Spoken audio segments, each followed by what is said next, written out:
પૂજ્યપાદ યાતિની મહત્તરા સુનું ભવવિરહ જેમની ઓળખાણ છે એવા હરિભદ્ર સુરી મહારાજ અને એમને રચેલો એક અદ્ભુત ગ્રંથ એટલે પ્રશમરતિ પ્રકરણ. આ પ્રકરણ એનો સ્વાધ્યાય કરીએ તો ખૂબ અદ્ભુત પદાર્થો જડે છે. આજે વાત કરવી છે પ્રશમ એટલે આનંદ અને રતિ એટલે એ આનંદમાં ડૂબી જવું.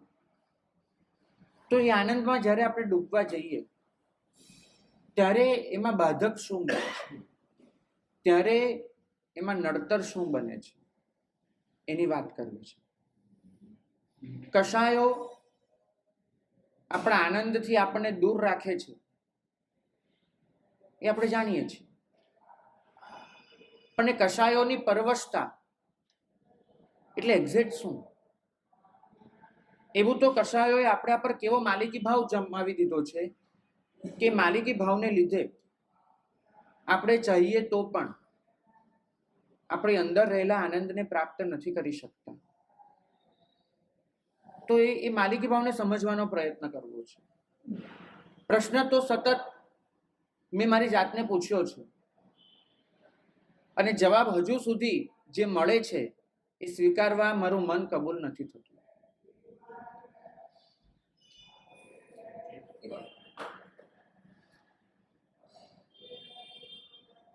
પ્રશ્ન એ થાય કે ખરેખર કશાયોએ મારા પર માલિકી ભાવ જમાવેલો છે કે હું પોતે સામે ચાલીને કશાયને સરેન્ડર થયો છું?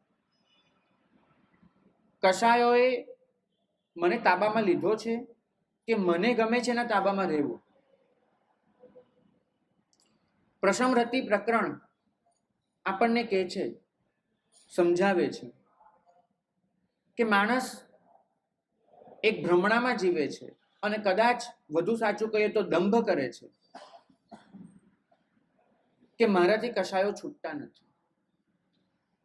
સાચી વાત તો એ છે કે એને ખુદને કશાયોથી છૂટવું નથી. હું કેટલીય વાર વિચારું છું કે આ દુનિયા એમાં જે રાગ દ્વેષ મને સ્પર્શે છે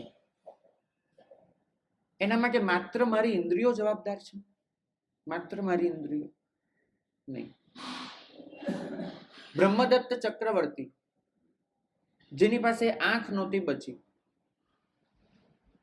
છેલ્લા 16 વર્ષ જેને અંધાપામાં કાઢ્યા છે, એ બ્રહ્મદત્ત ચક્રવર્તી પણ નિયમિત રીતે મંગાવે છે આંખો. બ્રાહ્મણોની આંખો લાવી આપો, મારીને લાવી આપો.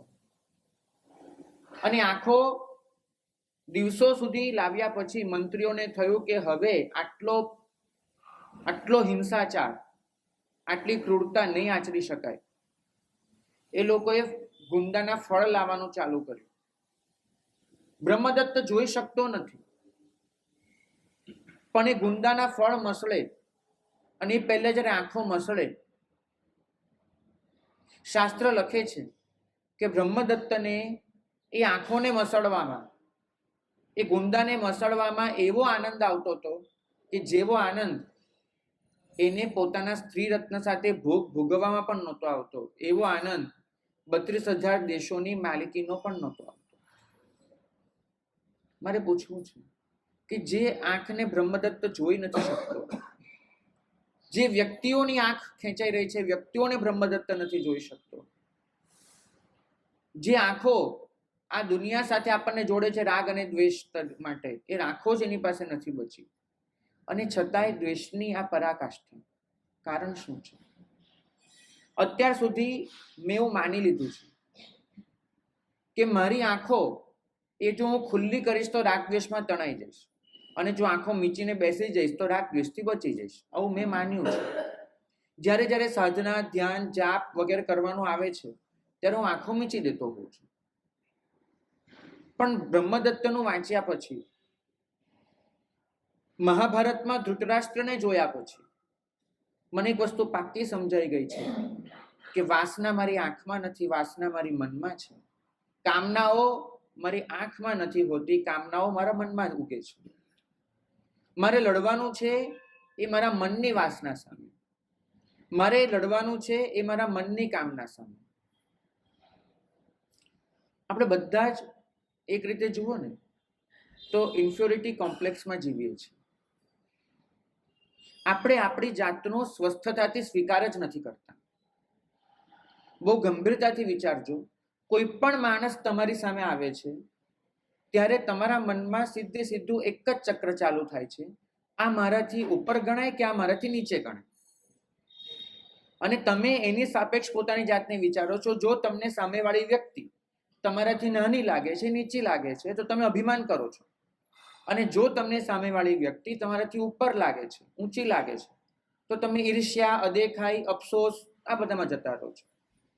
પોતાની જાતનો સ્વસ્થતાથી સ્વીકાર કે હું જે છું તે છું અને સામેવાળો જે છે એ છે, આ સ્વીકાર આપણી પાસે બચ્યો જ નથી. આપણે સરખામણીનું ત્રાજવું સતત લઈને ફરીએ છીએ અને આ આપણો ઇન્ફ્યોરિટી કોમ્પ્લેક્સ છે. જે માણસ ગુરુતા ગ્રંથિમાં જીવતો હશે, અભિમાનમાં, એ જ માણસ લઘુતા ગ્રંથિમાં જતો હશે. અને જે માણસ લઘુતા ગ્રંથિ અનુભવતો હશે એ જ માણસ અભિમાનમાં જતો હશે. અભિમાન અને અફસોસ, ઈર્ષ્યા અને અહંકાર વાસ્તવમાં એક જ સિક્કાની બે બાજુ છે. અને એ સિક્કો એ જ દેખાડે છે કે તમે જે છો એનો સ્વસ્થતાથી સ્વીકાર નથી. હોવું એમાં તૃપ્ત થઈ જવું એ પ્રશમરતિ છે. ન હોવાની બળતરા વેઠવી એ કશાય છે. આપણે બધા જે છે એમાં ક્યારેય તૃપ્ત નથી, બિલકુલ નથી. કદાચ આ અસંતોષ ધર્મના ક્ષેત્રમાં સારો ગણાતો હશે, પણ કર્મના ક્ષેત્રમાં, સંસારના ક્ષેત્રમાં આ અસંતોષ એને જ આપણને ભટકાવી માર્યા છે. પ્રશમરતિ આપણને સરખામણીમાંથી બચાવે છે. એ એમ જ કહે છે કે બે આત્મા એની વચ્ચે સંપૂર્ણ સમાનતા છે. તમે અને તમે આત્માની રીતે બિલકુલ જુદા નથી, એક અંશમાં પણ નથી.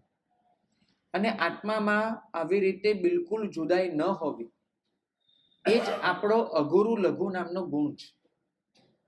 અઘુરુ લઘુ એટલે બીજું કશું જ નહીં. ગુરુ એટલે કોઈનાથી ઊંચા હોવું, લઘુ એટલે કોઈનાથી નીચા હોવું. બે આત્મા વચ્ચે ન તો કોઈ ગુરુતા છે ન તો કોઈ લઘુતા છે, માટે અગુરુ લઘુ છે. પણ કમનસીબ આપણા કે બે આત્મા વચ્ચે આ જે સંપૂર્ણ સમાનતા છે એ કર્મને લીધે વિષમતામાં પરિવર્તિત થાય છે. કર્મ ચોક્કસ અલગ અલગ જાતની વસ્તુઓ લાવી આપે છે કે જેને લીધે તમે કોઈનાથી ઊંચા બનો છો, તમે કોઈનાથી નીચા બનો છો. અને મનુષ્ય એની સામે જ્યારે બીજો કોઈ મનુષ્ય આવે છે ત્યારે આત્મા સાથે આત્માની સરખામણી મનુષ્ય નથી કરતો. કર્મોએ જે ઓળખાણો આપી છે એની સરખામણીમાં મનુષ્ય ઉતરી પડે છે. આત્મદ્રવ્ય એક બાજુ રહી જાય છે, કર્મ એ માલિકી ભાવ ધારણ કરીને ઊભું રહે છે અને આપણે સરખામણીમાં ઉતરી જઈએ છીએ.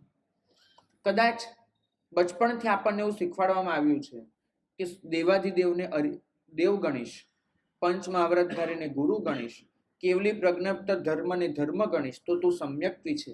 આપણને કોઈએ એ ન શીખવાડ્યું કે જે વસ્તુને જે રૂપમાં જોવાની હતી એ રૂપમાં જોઈ લેવી એ સમ્યક્ત્વ છે અને એનાથી જુદા રૂપમાં જોવી એ મિથ્યાત્વ છે. હું દેવાધિદેવને, અરિહંતને મારા દેવ તરીકે પૂછતો હોઉં, પણ સામે આવનારો માણસ એમાં માત્ર કર્મજન્ય ઓળખાણોને ધ્યાનમાં લેતો હોઉં, આત્મા તરીકે ન જોઈ શકતો હોઉં, તો મને સમ્યક્ત્વ ગણાવવાનો કોઈ અધિકાર નથી. સમ્યક્ત્વ એને માત્ર દેવગુરુ ધર્મની શ્રદ્ધા સાથે નિસ્બત નથી, એ તો પહેલું પગથિયું છે. અને આપણે બધા પહેલા પગથિયે અટકીને ઊભા રહી ગયા છીએ. ગમે તેટલા લોકો આપણને હડસેલો મારીને કે શાંતિથી આપણને ક્રોસ કરીને, ઓવરટેક કરીને આગળ જતા રહે, આપણને કોઈ તકલીફ નથી. કેમ કે આપણે એક મિથ્યા આત્મસંતોષમાં જીવીએ છીએ કે માત્ર શ્રદ્ધાથી મારું કલ્યાણ થઈ જશે. શ્રદ્ધા દેવાધિદેવની રાખે પાર નહીં આવે. શ્રદ્ધા દેવાધિદેવે જે કહ્યું છે એ તત્વની પણ કરવી પડશે. સામે આવનારો પદાર્થ એ મોક્ષમાં ઉપયોગી છે કે નહીં એ રીતે ન જોઈ શકતા હો.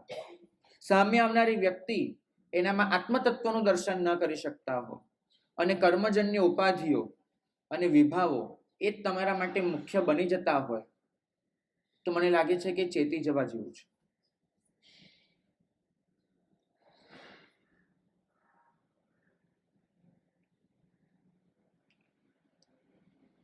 માણસ હંમેશા એક મહેનત કરતો આવ્યો છે, ઝઝૂમવાની. આ સૃષ્ટિએ એના માટે જે આદેશો આપ્યા છે, નિયતિએ એના માટે જે ગોઠવણો કરી છે, પ્રારબ્ધે એના માટે જે સર્જન કર્યું છે, માણસને એની સામે લડવું છે, ઝઝૂમવું છે. અને આ લડીને, ઝઝૂમીને, ઝઘડીને થાકવું છે, હારવું છે, ત્રાસવું છે, રડવું છે, પણ ક્યાંય એ યોજનાનો ભાગ નથી બની જવું.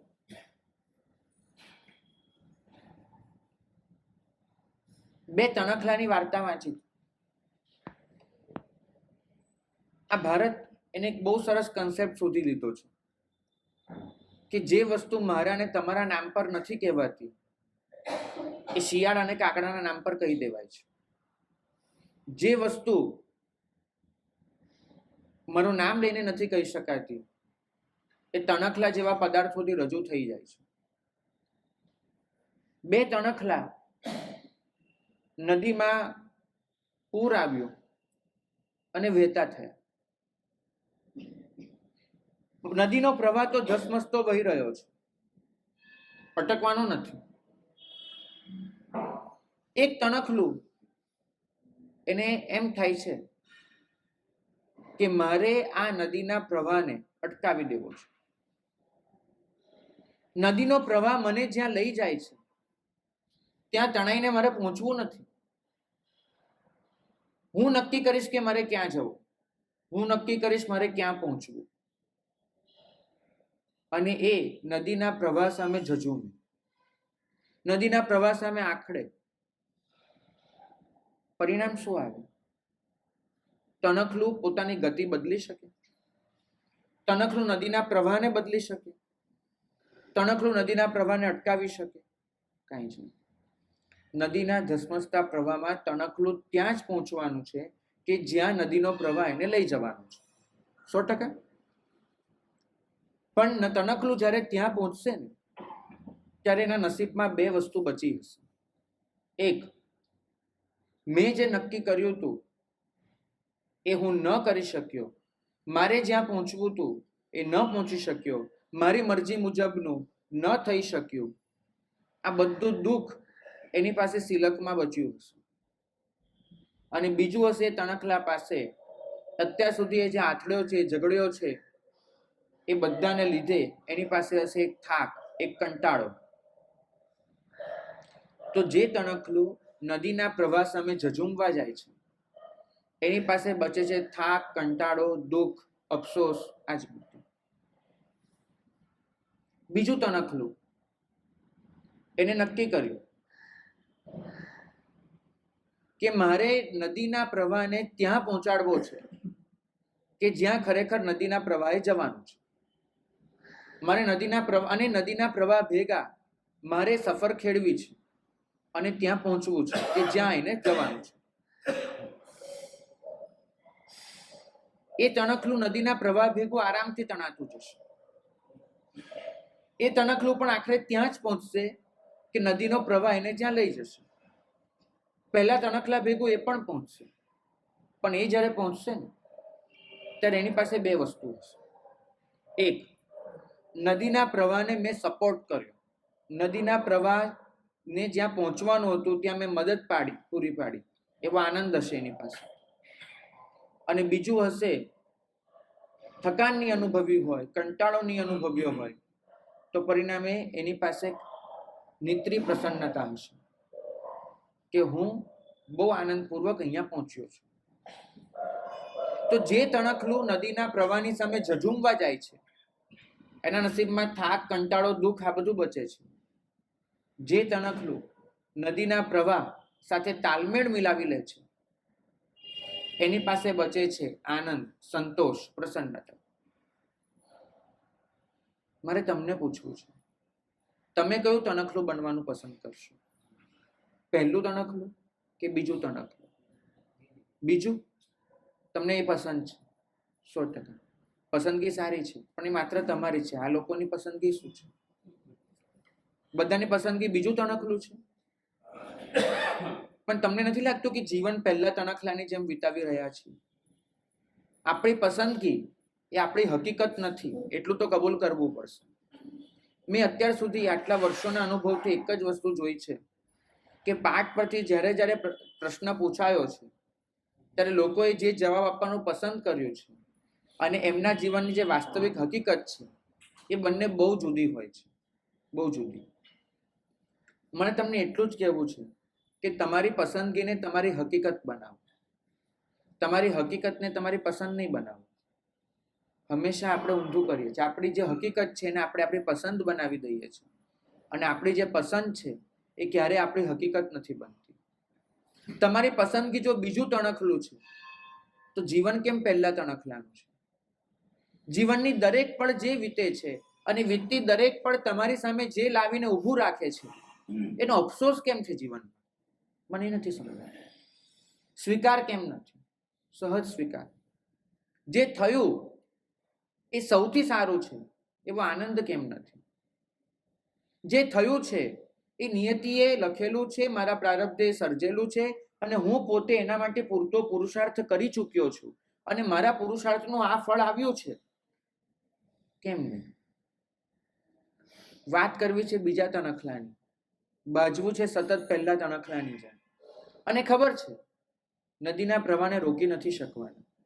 એ તણખલાની વાત સાંભળો ને ત્યારે મને હસવું આવે છે કે તુચ્છ તણખલું, એક મામૂલી જણસ, એ કઈ રીતે નદીના પ્રવાહને ઉભો રાખી દેવાની છે? એ કઈ રીતે નદીના પ્રવાહમાં તણાવવાનું બંધ કરવાની છે? હસવું આવે છે ને? પણ એ તણખલાની જગ્યાએ તમારી જાતને મૂકો અને આ 14 રાજલોકમાં વહેતા નિયતિના પ્રવાહને જોઈ લો. સમય એની ગતિથી પસાર થયા જ કરે છે. એ કાળનો પ્રવાહ વહેતો જ રહે છે, વહેતો જ રહે છે. અને કાળનો પ્રવાહ મને ત્યાં જ લઈ જઈને મૂકવાનો છે કે જ્યાં મારે ખરેખર પહોંચવાનું છે. હું એને બદલી ન શકું.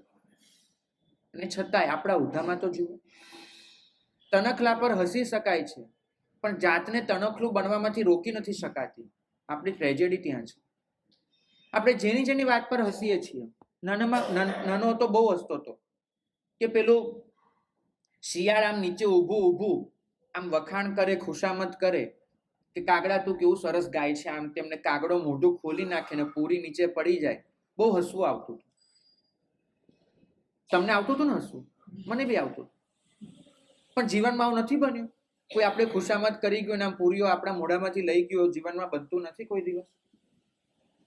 તો જેના પર આપણે હસીએ છીએ એ બનવામાંથી પોતાની જાતને રોકી નથી શકતા. પ્રશમૃતિ આપણને શીખવે છે કે તમે રોકાઓ, તમે અટકો, ક્યાંક ઉભા રહો.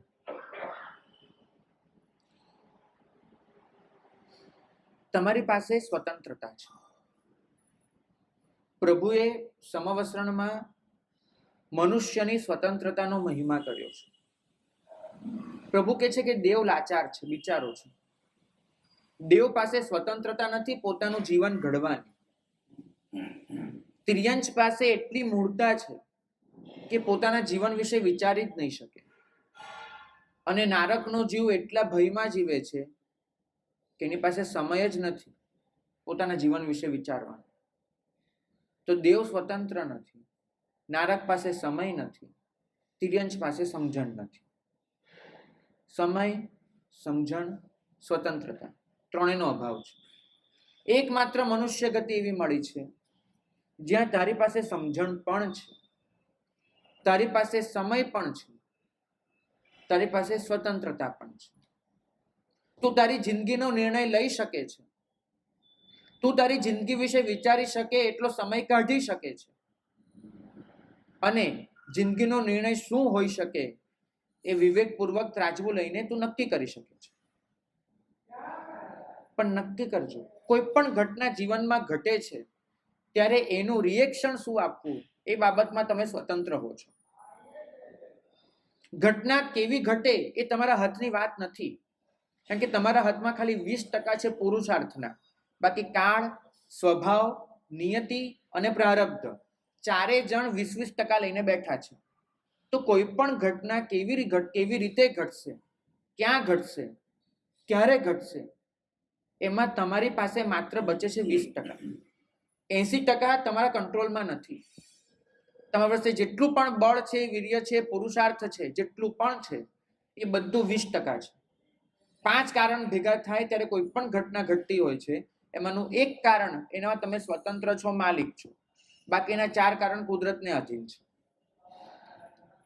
તો જેમાં 80% આપણા હાથમાં નથી, 20% આપણા હાથમાં છે, એ ઘટના જે પણ ઘટી એનો અફસોસ શું? પણ ઘટના જે ઘટે કેવી ઘટશે એ બાબતમાં આપણે સ્વતંત્ર ભલે ન હોઈએ, પણ એ ઘટના ઘટી ગયા પછી એ ઘટનાને કેવી રીતે જોવી, કેવી રીતે લેવી, એમાં રિસ્પોન્સ શું આપવો, એમાં રિએક્શન શું આપવું, એમાં આપણે સંપૂર્ણ સ્વતંત્ર છીએ. કર્મો ઘટના ઘટવામાંથી બચાવી નહીં શકે, પણ કર્મો એ ઘટનામાં કેવું રિએક્શન આપવું એની ફરજ પણ ન પાડી શકે તમને. ઘટના ઘટતી વખતે સરેન્ડર ન થવું એ આપણા હાથમાં ઘણીવાર નથી હોતું, પણ ઘટના ઘટી ગયા પછી સરેન્ડર ન થવું એ સંપૂર્ણપણે તમારા હાથની વાત છે. આપણે મહેનત કરીએ છીએ ઘટના કેવી ઘટશે એના માટે. આપણે ક્યારેય મહેનત નથી કરતા કે ઘટનાને હું કયા સ્વરૂપે જોઈશ, એમાં રિસ્પોન્સ કેવો આપીશ, એમાં રિએક્શન કેવું આપીશ. જે આપણા હાથની વાત છે તે આપણું ધ્યાન નથી, અને જે આપણા હાથમાં નથી એને બદલવાની ભરપૂર કોશિશ છે. દુનિયામાં શું થવું જોઈએ એ હું સતત વિચારું છું, પણ જે થાય છે એના પ્રત્યે મારો અભિગમ કેવો હશે એ બાબતે મારો કોઈ વિચાર નથી. કંટ્રોલ લેવો છે મારે આ દુનિયાના તમામ પદાર્થોનો, તમામ વ્યક્તિઓનો, તમામ ઘટનાઓનો, તમામ વિચારોનો. કેમ કે હું એવું વિચારું છું, હું એવું માનું છું કે દરેક વ્યક્તિએ એ જ કરવું જોઈએ કે જે હું ઈચ્છું છું, જે મને બરાબર લાગે છે. દરેક વ્યક્તિએ એ જ વિચાર કરવો જોઈએ કે જે વિચારને હું પ્રામાણિક ગણું છું. દરેક વસ્તુએ એ પ્રમાણે સેટ થવું જોઈએ કે જે પ્રમાણે હું વ્યવસ્થિત એને સમજું છું. દરેક ઘટના એ રીતે જ આકાર લેવો જોઈએ કે જે ઘટના માટે મેં નિર્ણય કરેલો છે. તો આપણે દરેક પર એ માલિકી ભાવ લાવવો છે. પણ ઘટના ઘટી જાય, વ્યક્તિનું વર્તન થઈ જાય, વિચાર મનમાંથી ઉઠી જાય, વસ્તુ એની જગ્યાએ પહોંચી જાય, એને હું કેવી રીતે જોઈશ, મારો એને જોવાનો એંગલ કયો હશે, એ બાબતે હું બિલકુલ મક્કમ નથી. પ્રશમરતિ રિસ્પોન્સનું શાસ્ત્ર છે. પ્રશમરતિ કોઈ ક્રિએશનનું શાસ્ત્ર નથી. ઘટના ઘટશે એમાં તમારો કંટ્રોલ નહીં હોય, પણ ઘટના ઘટી ગયા પછી તમે શું કરશો એમાં તમારો કંટ્રોલ છે. તમે સ્વતંત્ર છો. પહેલું તણખલું બનવા માટે પણ સ્વતંત્ર છો, બીજું તણખલું બનવા માટે પણ સ્વતંત્ર છો. પસંદ તમારી છે. ખબર નહીં, આપણા મનની પસંદ અને આપણા વર્તનની પસંદ બહુ જુદી પડી જાય છે. મન ઈચ્છે છે કે આ કરવું છે, આ નથી કરવું, અને વર્તન એનાથી તદ્દન જુદું હોય છે. યથા વાચી તથા ક્રિયા એ સજ્જનનું લક્ષણ આપ્યું છે કે જે બોલે એ કરે એ સજ્જન. અને બંને જો જુદા પડી જાય, કથની અને કરણી, તો એના માટે દુર્જન શબ્દ વાપર્યો છે. પોતાની કેટેગરી જાતે નક્કી કરી લે છે કે કથની અને કરણી એક થઈને ઊભી રહે છે કે બંને ઉત્તર ધ્રુવ દક્ષિણ ધ્રુવની જેમ હંમેશા જુદી રહે છે. સૌથી મોટો લાભ કયો છે? નિયતિને શરણાગત થઈ જવાનો સૌથી મોટો. જ્યારે તમે નિયતિને શરણાગત થઈ જાઓ છો ત્યારે ખરેખર તમારી અંદરની જે તાકાત છે એ ઉઘડવાની શરૂ થાય છે. અમારા એક બહુ પ્રબુદ્ધ સાધુ ભગવાન, એમને પોતાના જીવનનો એક અનુભવ લખેલો. એક ગ્રંથનું અધ્યયન કરતા હતા. ઉપાધ્યાયજી મહારાજનો ગ્રંથ હતો, યશો વિજયજી મહારાજનો. ખૂબ અઘરો ગ્રંથ. અને એ મહાત્મા, એ ભગવાન મહેનત કરીને એ ગ્રંથનો અર્થ બેસાડતા જાય, એક એક પંક્તિ ખોલતા જાય, તાત્પર્ય સમજતા જાય. એક દિવસ એવું બન્યું કે એક પંક્તિ પર અટકી જ ગયા. કેમે કરીને એનો અર્થ ખુલે જ નહીં, સમજાય જ નહીં. ઘણી માથાપચ્ચી કરી, ઘણું બધું કર્યું, ખાધું નહીં, પીધું નહીં. ઘણીવાર એવું બને, કોઈ વસ્તુમાં અમે લોકો અટવાઈ જઈએ ભણતી વખતે, ન સમજે ને તો ખાવા પીવાનું મન નહીં લાગે. ન ખાધું, ન પીધું, કાંઈ નહીં, મચી પડ્યા. સવારથી શરૂ થયા છે, સાંજ પડી, બેસતું નથી, ખુલતું નથી, બિલકુલ નહીં. મનમાં પંક્તિઓ યાદ કરી લીધી છે, રાત્રે પ્રતિક્રમણ પૂરું થયું, પાછું ચાલુ કર્યું. કેટલાય લોકો જોડે ચર્ચા કરી, સાધુ ભગવંતો સાથે, આનું શું, ન બેઠો.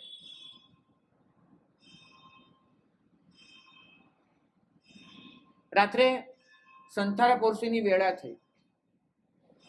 સમજાય છે કે આજે ઊંઘ આવવાની નથી, પણ શરીરને આડું તો પાડવું પડે.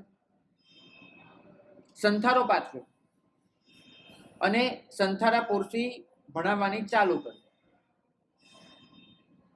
અને એ સંથારા પોરસી ભણાવતા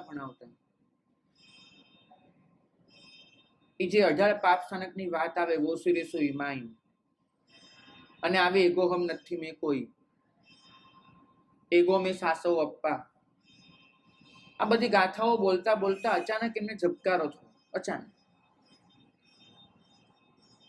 કે આ પંક્તિનો અર્થ બેસાડનાર હું કોણ? આ હું એટલે શું છે? મને પ્રભુએ આ એક શીખ આપી છે. અત્યાર સુધી હું એક જ ભાવનામાં જીવ્યો છું કે આ ગ્રંથને હું ઉકેલી રહ્યો છું, આ ગ્રંથને હું સમજી રહ્યો છું, આ પંક્તિઓના અર્થ હું બેસાડી રહ્યો છું. આ હું એક પરાકાષ્ઠાએ પહોંચી ગયું હતું. પ્રભુએ આજે દેખાડી દીધું કે બેટા, તને એમ લાગતું હોય કે તું આ ગ્રંથને ઉકેલી રહ્યો છે, વાસ્તવમાં તારા મનની અંદર પેસીને કોઈક એ ગ્રંથના અર્થ તારી પાસે કરાવી રહ્યું છે. એ અનુભવ કરજે. ધ્રુવ, પૌરાણિક કથા આવે છે ધ્રુવના તારાની. એની પ્રાર્થના જે છેલ્લે લખાઈ છે, એ કહે છે ધ્રુવ કે યો અંતઃ પ્રવિશ્ય મમ વાચમિમામ પ્રસુપ્તામ, જે મારી અંદર જઈને, મારી સ્વર પેટીમાં પેસીને, મારા ગળાની અંદર ઉતરીને મારી વાણીને ખોલી આપે છે, એ પરમ તત્વને નમસ્કાર કરું છું. પેલા સાધુ ભગવાન એમને પોરસી ભણાવતા ઝબકારો થયો કે મારે ખરેખર સમજવાનું હતું કે એ મહનીય ગુરુ પરંપરા, એ ઉપાધ્યાયજી મહારાજ સ્વયં મારી અંદર ઉતરીને મારી પાસે આ ગ્રંથના અર્થ કરાવી રહ્યા છે. હું એક માધ્યમ છું, નિમિત્ત છું, પણ હું એ અનુભવમાં ન ઉતર્યો, હું એ મહેસૂસ ન કરી શક્યો, મારી જાતને ઉપાધ્યાયજીના ચરણે સમર્પિત ન કરી શક્યો. હું એમ સમજ્યો કે ઉપાધ્યાયજી ગ્રંથ લખનાર છે, હું એ ગ્રંથને સમજનાર છું. એક વસ્તુ ભૂલી ગયો કે જે ગ્રંથ લખનાર છે એ જ મારી અંદર ઉતરીને મને ગ્રંથ સમજાવનાર છે. લખનાર અને સમજાવનાર બે એક વ્યક્તિ છે, એ હું વિસરી ગયો અને મારી જાતને હું ગ્રંથ સમજનાર છું એમ માની લીધી. પરિણામ દેખાય છે. ઉપાશ્રયમાં એક આલંબન તરીકે ઉપાધ્યાયજીનો ફોટો રાખવામાં આવ્યો હતો. ભગવંત રાત્રે એ ફોટા પાસે ગયા, એ પાનું મૂકી દીધું ઉપાધ્યાયજીના ફોટા પાસે, માથું નમાવીને કહ્યું કે સાહેબ, અત્યાર સુધીનો ગ્રંથ આપે શીખવ્યો છે, એ મને આજે સમજાયું છે. હું મારી જાતની પાત્રતાને કેળવવા માંગુ છું કે આ પંક્તિઓ જે આપે લખેલી છે એ આપ જ આવીને મને સમજાવો. આખો દિવસ મેં મારી બુદ્ધિથી સમજવાનો પ્રયત્ન કરી લીધો છે અને મારી બુદ્ધિએ છેવટે મને એ સમજણ આપી દીધી છે કે પંક્તિ ઉકલે કે ન ઉકલે, તારા જીવનની ગૂંચ ઉકેલી નાખ કે તું સમજનાર નથી, કોઈ સમજાવે છે ને તું એના ચરણોમાં બેસીને શીખનાર છે. એટલું કરી દે. પંક્તિઓ ઉકેલનાર તું નથી, તું માત્ર પંક્તિઓ વાંચનાર છે. એનો અર્થ તો તારા મગજમાં બેસીને કોઈ કરાવી રહ્યું છે. માત્ર આટલું સમજી જા. અને એ મારી જીવનની ગૂંચ ઉકલી ગઈ છે. જો આપને લાગતું હોય કે હું પાત્ર છું, તો આ પંક્તિઓનો અર્થ મને શીખવાડજો, કરાવજો. અને મહાત્મા સંથારી ગયા. પાનું પેલા ફોટા પાસે પડ્યું રહ્યું. સવારે ઉઠી અને મહાત્મા ગુરુ ભગવાન પાસે ગયા. હજુ પ્રતિક્રમણ પણ નથી કર્યું. સવારે ઉઠીને ગુરુ પાસે ગયા અને ગુરુ પાસે જઈ ખોળામાં માથું મૂકી અને રડી પડ્યું. ભગવંત, માત્ર એટલું કહેવું છે, માત્ર એટલું કે આપના શરણ વગર હું કેટલો તુચ્છ છું અને આપના શરણે આવીને કેટલો ઉચ્ચ છું, બંને અનુભવ એક રાતમાં થઈ ગયા છે. તુચ્છતાનો અનુભવ તો કદાચ આપણે કરી લઈશું, પણ એના શરણે ગયા પછી કેવા ઉચ્ચ બનીએ છીએ એ અનુભવ બહુ આનંદનો હોય છે. ભગવાન ગઈકાલ રાત્રે સૂતો ત્યારે જે પંક્તિનો એક પણ શબ્દનો એક પણ અર્થ નહોતો આવડતો, એ આખો પદાર્થ અત્યારે હું આપની સામે પ્રસ્તુત કરી શકું એમ છું. કેમ કે રાત્રે સ્વપ્નમાં આવીને કોઈ મને શીખવાડી ગયું છે. કથા તો અહીંયા પૂરી કરીએ, એ મહાત્માને વંદન કરી લઈએ. પણ એક વસ્તુ કહીશ કે આવું બનવામાં બિલકુલ અતિશયોક્તિ તો નથી જ, પણ આ ચમત્કાર પણ નથી. કેમ કે આવી વાત મારાને તમારા જીવનમાં બહુ સહજતાથી ઘટી શકે એમ છે, થઈ શકે એમ છે. આ તો જૈન સંત છે. માદામ ક્યુરીની વાત કરો, જેને બે વખત નોબેલ પ્રાઇઝ મળ્યું છે. એક સ્ત્રીને એક જ જીવનમાં 2 વખત નોબેલ પ્રાઇઝ. એ માદામ ક્યુરી, એને સેમ પરિસ્થિતિ થઈ. રાતના 2 વાગ્યા સુધી લમણા ઝીક માથાપચ્ચી કર્યા પછી એક પ્રમેય એનાથી ઉકેલાતો જ નહોતો. 2 વાગે એને એટલું સમજાયું કે કોઈક એવી અલમાઇટી, કોઈક એવી તાકાત છે કે જે આ સૃષ્ટિનું સંચાલન કરી રહી છે અને મારે હવે મારી જાત, મારું મગજ અને આ પ્રમેય બધું એને સોંપી દેવું છે. હવે એને ઉકેલવું હોય તો ઉકેલ આવશે. માદામ ક્યુરીએ પોતાની આત્મકથામાં કહ્યું છે, સંસ્મરણોમાં, કે હું સવારે ઉઠી ત્યારે મેં જોયું કે મારા ટેબલ પર એક કાગળ પડેલો હતો અને એ કાગળ પર આખા પ્રમેયનો ઉકેલ લખેલો હતો. અને નવાઈની વાત એ હતી કે અક્ષરો મારા જ હતા, લખનાર બીજું કોઈ ન હતો, અક્ષરો મારા હતા. પણ હું ક્યારે જાગી, ક્યારે મેં આ બધું શોધી લીધું, ક્યારે મેં લખ્યું, મને નથી ખબર. પણ આ વાંચ્યું ત્યારે મને એક વસ્તુ સમજાઈ ગઈ કે સંત હોય કે વૈજ્ઞાનિક હોય, એક ટ્રકનો મામૂલી ડ્રાઈવર હોય કે મોટી કંપનીનો સીઈઓ હોય, કોઈ પણ હોય, એને જીવનમાં ક્યારેક ને ક્યારેક પરમ તત્વને સંપૂર્ણ સમર્પિત થઈ જવું પડે છે. અને જ્યારે સમર્પિત થઈ જાય છે ત્યારે એની એ તાકાત વધી જાય છે કે જે તાકાત વિશે એને કલ્પના પણ નથી કરી. કેમ કે તમે એક મહાસત્તાનો ભાગ બની રહ્યા છો. આપણી બધાની એ મહેનત છે કે મહાસત્તાથી છૂટા રહી અને પોતાનું અસ્તિત્વ આગળ લઈ જવું, પણ નહીં બની શકે. તમારે એ પરમ સત્તાનો ભાગ બની જવું પડશે. અને ભાગ જ્યારે બની જઈએ છે ત્યારે પ્રકાશથી છલકાઈ જઈએ છે. વિજ્ઞાન બહુ પરિવર્તિત થઈ રહ્યું છે, ખાસ નોંધ લેજો. આજથી 100 વર્ષ પહેલા વૈજ્ઞાનિકો જ્યારે નોંધ કરતા હતા કોઈ પણ શોધની, ત્યારે એમ નોંધાવતા હતા કે આ અમે શોધ્યું છે. અને આજે હું તમને કહીશ, કેટલાય વૈજ્ઞાનિકોના નામ કહીશ. નીલ બોહર, આલ્બર્ટ આઇન્સ્ટાઈન, માદામ ક્યુરી, આવા કેટલાય વૈજ્ઞાનિકો છે, ઓપનહાઈમર. બધાએ ક્યાંક ને ક્યાંક એવું કહ્યું છે કે જીવનમાં અમે જે શોધ્યું છે એ અમારી શક્તિ બહારનું હતું. જો માત્ર અમારે શોધવાનું હોત તો અમે ના શોધી શક્યા હોત. પણ આ કોઈકે અમને સમજાવ્યું છે, શીખવાડ્યું છે, દર્શન કરાવ્યું છે. માત્ર એનો આનંદ છે કે એને માધ્યમ તરીકે મને પસંદ કર્યો, મને પસંદ કરી.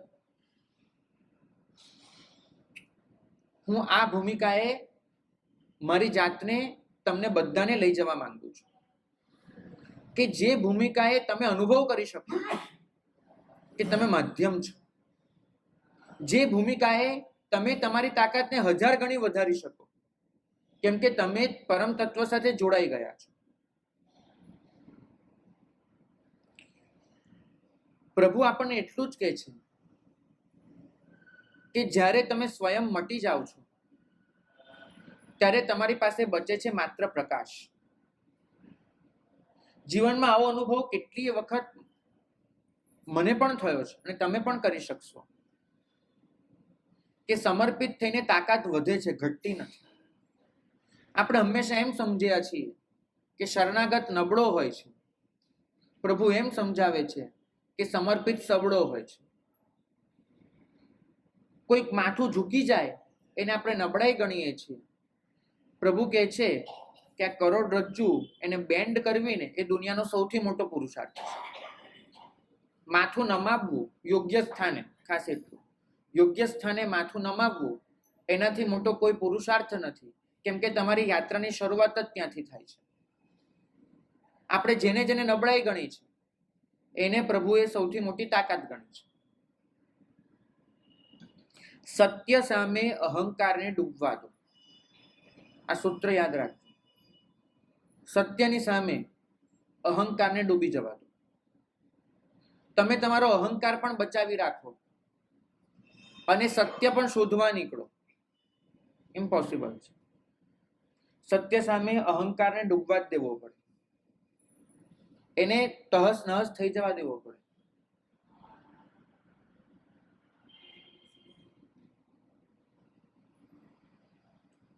મને ખબર છે સંગીતની સાધના કરવા જાય અને જો સાચું ઘરાણું હોય અને સંગીતની પ્રોપર સાધના કરાવતા હોય તો 12 વર્ષ સુધી માત્ર 7 અક્ષર બોલાવડાવશે, સા રે ગ મ પ ધ ની. બસ 12 વર્ષ સુધી આ જ કર્યા કરવાનું, સા રે ગ મ પ ધ ની. પછી સા સા રે રે એમ કરીને ગમે તે રીતે, પણ 7 સ્વર. તમે કહો મને કોઈ રાગ શીખવાડો, તમે કહો મને આ શીખવાડો, કાંઈ જ નહીં. ખાલી સપ્તક ઘૂંટ્યા કરે 12 વર્ષ સુધી. કેમ? કેમ કે એનો અહંકાર સંપૂર્ણ નષ્ટ થઈ જવો જોઈએ કે એક સપ્તક એ પણ 12 વર્ષે હું સંપૂર્ણ શીખી નથી શકતો. અને અહંકાર નષ્ટ થાય અને પછી ગુરુ જે શીખવાનું ચાલુ કરે, શીખવાડવાનું, બીજા 12 વર્ષમાં દુનિયાના તમામ રાગો એને શીખવાડી દે. પહેલા 12 વર્ષમાં ખાલી સપ્તક, બીજા 12 વર્ષમાં દુનિયાના તમામ રાગો. કેમ? કેમ કે જો 12 વર્ષ સુધી અહંકાર નષ્ટ નહીં થાય તો પછી આ રાગની સાધના એ પૂરેપૂરી કરી નહીં શકે. રાગ એના ગળામાં આવીને વસી નહીં શકે. જાતને ડૂબવા દેવી પડે છે. પછી કોઈ પણ વિદ્યા હોય. અમારા ગુરુ ભગવંત કાયમ કે જો વિદ્યા પ્રાપ્ત કરવી હોય તો પહેલા વિદ્યાને પ્રેમ કરતા શીખો, વિદ્યાને સમર્પિત બનો.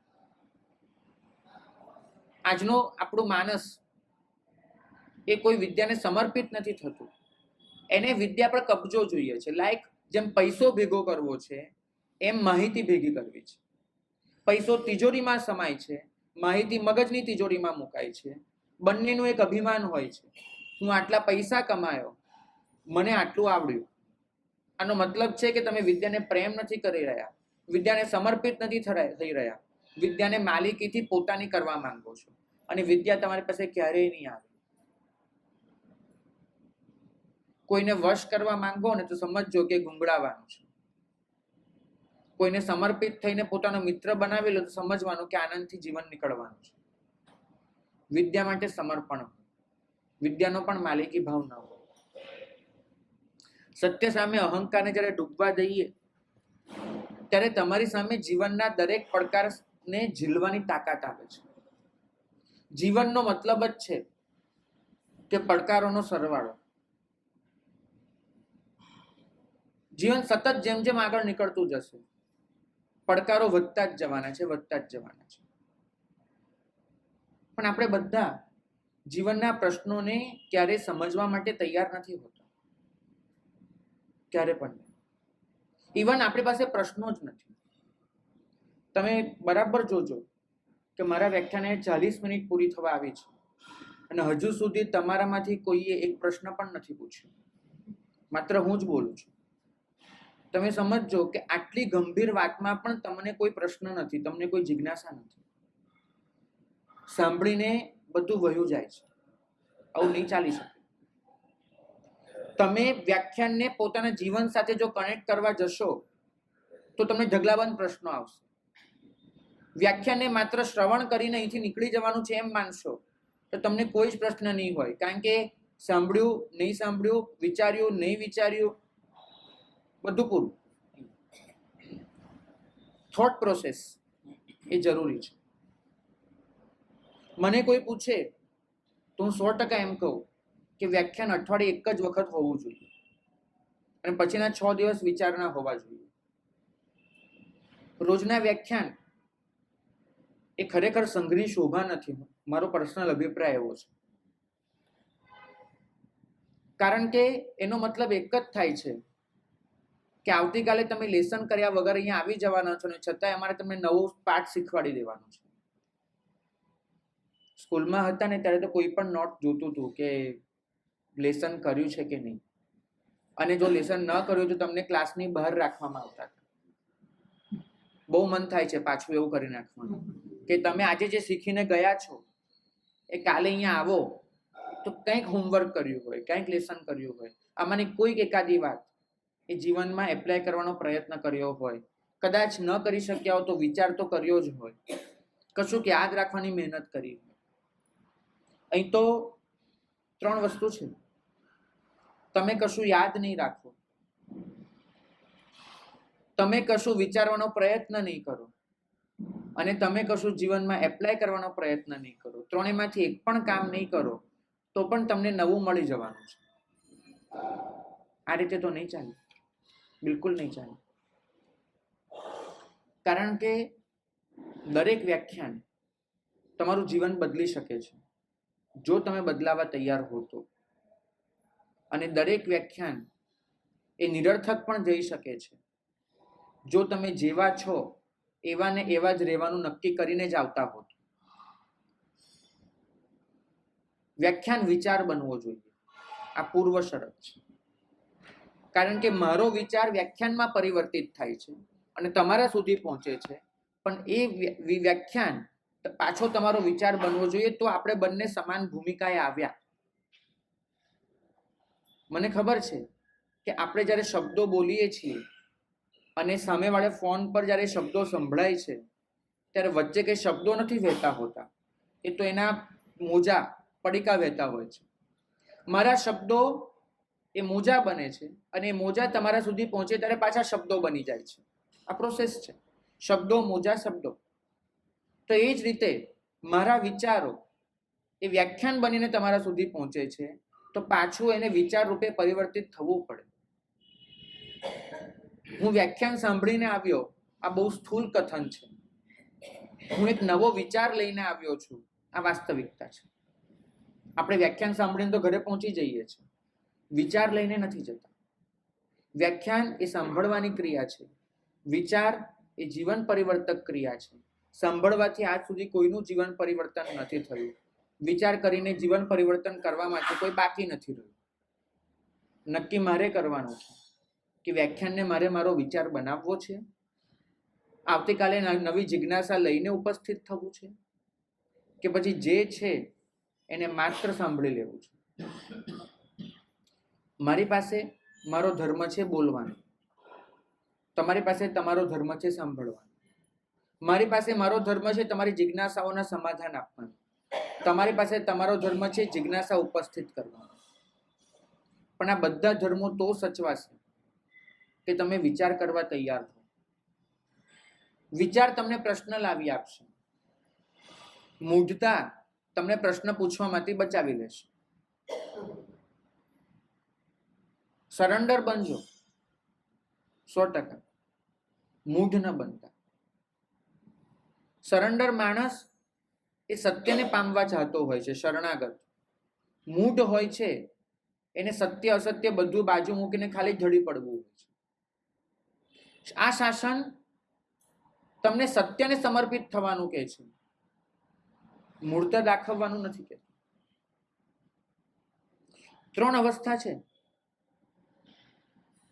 એક અવસ્થા છે કાળ સૌકરિક જેવા જીવોને, કે જે વિચારહીનતાની અવસ્થા છે. 363 પાખંડી આવે છે સમવસ્ત્રણમાં, પ્રભુની વાણી સાંભળે છે અને સાંભળીને નીચે ઉતરે છે ત્યારે એના મિથ્યાત્વમાં એક અંશનો પણ ઘટાડો થયો નથી હોતો. પોણા પ્રહરની 2 દેશનાઓ એ સાંભળ્યા પછી પણ એમનામાં કોઈ પરિવર્તન નથી હોતું, કેમ કે સાંભળવા આવે છે, સમજવાની. મારે તમને પૂછવું છે, સાંભળવા આવ્યા છો કે સમજવા આવ્યા છો? ઘરેથી શું કહીને નીકળ્યા છો? કે વ્યાખ્યાન સાંભળવા જઉં છું કે વ્યાખ્યાન સમજવા જઉં છું? શું કહીને આવ્યા છો? પૂછવું છું. સમજવા, સાંભળવા. પાછું એમાં એવું છે ને, પસંદગી ને હકીકત જુદી છે એવું છે. આપણે જેમ પહેલા વાત કરી કે આપણે પસંદ જુદી છે ને હકીકત જુદી છે. વ્યાખ્યાન જો સમજવા આવ્યા હો તો તમારું સ્વાગત છે. વ્યાખ્યાન જો સાંભળવા આવ્યા હો તેમને કહું કે ઇનકાર છે, પણ એટલું તો ચોક્કસ કે સ્વાગત કરવાનો કોઈ મૂડ નથી મારો. કેમ કે 363 પાખંડી નિયમિત રીતે પ્રભુની દેશના સાંભળવા આવતા હતા અને મેઘકુમાર એ પ્રભુની દેશના સમજવા આવ્યો હતો. એક દેશના એ મેઘકુમારને પરિવર્તિત કરી દીધો. પણ 363 ને 30 વર્ષના વ્યાખ્યાનોએ કોઈ ફરક નથી પાડ્યો 30 વર્ષની દેશના હોય. કેમ? કારણ એક જ છે કે વ્યાખ્યાન વિચાર બનવો છે. અને આપણે બધા વિચારહીનતાની અવસ્થામાં આવી ગયા છીએ. આપણું મગજ કોઈ પ્રોસેસ કરવા જ નથી તૈયાર. જે છે ત્યાં ઊભા રહી ગયા છે, જડ થઈ ગયા છે, ફ્રીઝ થઈ ગયા છે. બીજી અવસ્થા છે વિચારશીલતાની અવસ્થા, કે જે અવસ્થામાં તમે વિવેક દાખવતા હો છો, જે અવસ્થામાં તમે શું કરાય શું ન કરાય, શું હોવું જોઈએ શું ન હોવું જોઈએ એની ગંભીરતાથી વિચારણા કરતા હો છો. તો આ વિચારશીલતાની અવસ્થા છે. અને ત્રીજી અવસ્થા છે નિર્વિચાર અવસ્થા, કે જ્યાં તમને સમજાઈ જાય છે કે વિચાર માત્ર એ સમર્પિત કરી દેવાનો છે અને પછી સત્ય જે લાદે છે એને સ્વીકારી લેવાનું છે. ગૌતમ સ્વામી નિર્વિચારની અવસ્થાએ છે, શ્રેણિક વિચારશીલતાની અવસ્થાએ છે, કાલ સૌકરિક વિચારહીનતાની અવસ્થાએ છે. 3 જણ સમવસ્ત્રણમાં છે. ગૌતમ પણ છે, શ્રેણિક પણ છે, કાલ સૌકરિક પણ છે. એક જ સમવસ્ત્રણમાં 3ની ઉપસ્થિતિ છે. વિચારહીન પણ છે, વિચારશીલ પણ છે, નિર્વિચાર જીવ પણ છે. મારી સામે પણ જે લોકો બેઠા છે એમાં મારે પૂછવું છે કે વિચારશીલ, વિચારહીન, નિર્વિચાર 3માંથી કઈ કક્ષાના જીવો બેઠા છે? કોઈ મને જવાબ નથી આપવાનો, પોતાની જાતને પૂછજો. જો સમર્પિત થઈને વ્યાખ્યાન સાંભળતા હશો તો તમે નિર્વિચાર હશો, કેમ કે સત્યને માત્ર ઝીલતા હશો. જો વિચારશીલની અવસ્થામાં હશો તો તમે સતત ઓબ્ઝર્વ કરતા હશો ક્યાં કેવું છે, લેવાય ન લેવાય, સ્વીકારાય ન સ્વીકારાય. અને વિચારહીનતાની અવસ્થામાં હશો તો તમારું મગજ તદ્દન બંધ પડેલું હશે. કદાચ હવે પછીની બીજી મિનિટે ઘરે જઈને શું કરવાનું છે એ વિચાર તમારા મનમાં રમી રહ્યો હશે, બની શકે. તો ખાસ આવતીકાલે વિચારશીલતા લઈને અથવા તો નિર્વિચારતા લઈને પાછા આપણે ઉપસ્થિત થઈએ, એ જ મંગલ કામ.